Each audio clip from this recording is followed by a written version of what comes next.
Hey students, welcome back to my channel physics SPC. Electromagnetic induction का एक question. A square shaped coil of side 10 centimetre having 100 turns is placed perpendicular to magnetic field which is increasing at rate 1 tesla per second. The induced EMF in the coil. Solution.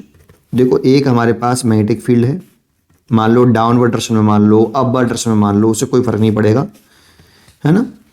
और ये जो magnetic field है वो change हो रहा है time के साथ, b the function of t है।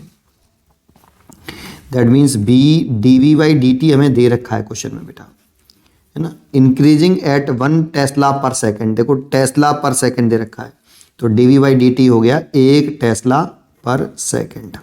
इंक्रीज हो रहा है, इसीलिए चेंज लिखा है, डीवी चेंज है, rate of change in magnetic flux, magnetic field, sorry, है ना। और एक इसमें स्क्वायर है आपका, ऐसे ये रखा हुआ है इसमें, जिसकी साइड दे रखी है ए, स्मॉल ए 10 सेंटीमीटर। तो इस लूप का एरिया निकाल सकते हैं जिसमें मैग्नेटिक फील्ड लाइंस प्रेजेंट हैं। तो area of in the loop where magnetic field is present, तो साइड का स्क्वायर होता है, क्यूब है, स्क्वायर है, इसीलिए साइड का स्क्वायर। अब ये 10 सेंटीमीटर तो चेंज कर लें, 10 इंटू 10 की पावर माइनस के 2 मीटर, उसका स्क्वायर करेंगे तो 100 इंटू 10 की पावर माइनस के 4 मीटर स्क्वायर। ये area in the loop where magnetic field is present.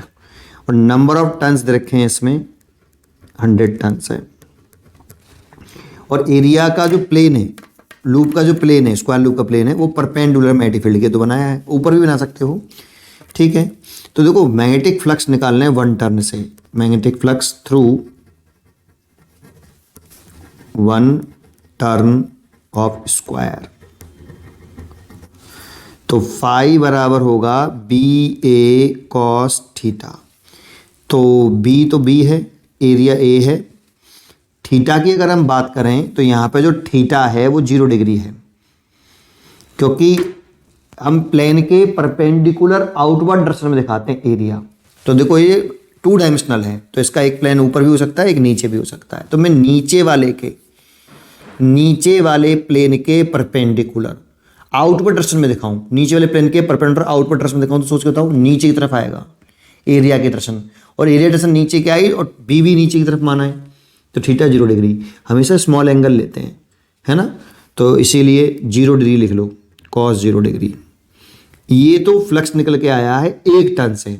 अगर हम टोटल मैग्नेटिक फ्लक्स निकालें n टन से, total magnetic flux passing through n turns of square, तो total flux is equal to हो जाएगा n phi. ये 1 ton से और इसमें n टन है, इसीलिए इतना, तो n बी ए, ये तो टोटल फ्लक्स हो गया।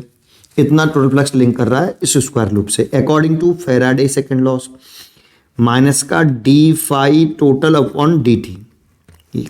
ये फैराडे के सेकंड लॉ से induced EMF rate of change in magnetic flux के नेगेटिव साइन के बराबर होता है। लेकिन हमें केवल मैग्नीट्यूड से मतलब है, अगर हम मैग्नीट्यूड लें d phi over d t ऐसे, तो ई इसकी वैल्यू हो जाएगी, यहाँ पर रख दो d over d t, phi की वैल्यू पुट कर दो एन बी ए, ये इंड्यूस्ड ईएमएफ। एन तो कांस्टेंट है और एरिया भी कांस्टेंट है, एरिया तो चेंज नहीं हो रहा, ना एन चेंज हो रहा, केवल मैग्नेटिक फील्ड में चेंज आ रहा है, इसीलिए तो इंड्यूस्ड डेवलप हो रहा है।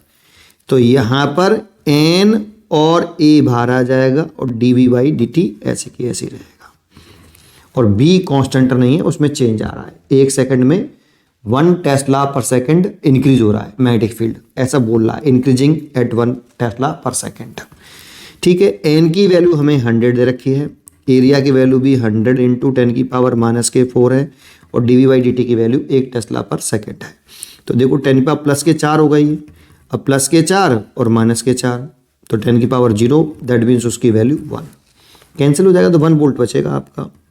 किसी की पावर 0 उसकी वैल्यू 1 होती है भाई, ठीक है, तो 1 वोल्ट, इसीलिए इसके डी चॉइस इज करेक्ट। उम्मीद करता हूँ कि आपको ये क्वेश्चन जरूर समझ में आया होगा। पढ़ते रहिए और खुश रहिए।